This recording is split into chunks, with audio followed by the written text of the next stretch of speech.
তার নাম খালিদ, একজন যুবক। চলে এই শহরের হাজারো চোখের ভিড়ে, তবুও তার চোখ সবচেয়ে আলাদা। কেউ সামনে দিয়ে হেঁটে গেলে সে মাথা নিচু করে ফেলে, চোখ ঘুরিয়ে নেয়, নিজেকে গুটিয়ে নেয় দুনিয়ার রঙিন ফিতনা থেকে। বন্ধুরা বলে, তুই কি অন্ধ? সামনে দিয়ে এত রূপ হেঁটে যায়, তবুও তুই চোখ তুলে দেখিস না? খালিদ মুচকি হাসে, তার কণ্ঠে নরম স্বর। এই চোখ দিয়েই তো আমি কুরআন তেলাওয়াত করি ভাই, এই চোখ দিয়েই তো একদিন রাসূলকে দেখতে চাই। হারামের দিকে তাকিয়ে আমি তো আমার জান্নাত বিক্রি করতে চাই না। একদিন এক মেয়ের মুখোমুখি হলো খালিদ। মেয়েটি এগিয়ে আসছে, খালিদ চোখ নামিয়ে নিল। চলতে চলতে পাশ কাটিয়ে গেল।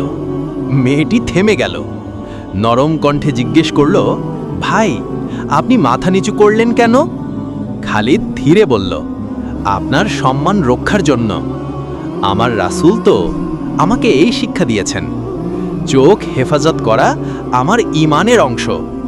মেয়েটি স্তব্ধ, তার চোখে পানি। আবেগে কাপা কণ্ঠে বলল, আজ কেউ আমার পর্দাকে এমন সম্মান দিল। আজ বুঝলাম সত্যিকার ঈমানদার কেবল নিজের নয়, আমার ইজ্জতেরও রক্ষক। চোখ নামিয়ে রাখাটা দুর্বলতা না ভাই, এই চোখের হিসাব একদিন দিতে হবে। যে চোখ হারাম থেকে বাঁচে, সেই চোখই একদিন জান্নাতে রাসূলকে দেখতে পাবে ইনশাল্লাহ।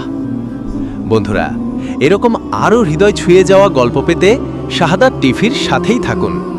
হয়তো এই ছোট্ট ভিডিও কারো জীবনের ফিরে আসার শুরু হতে পারে।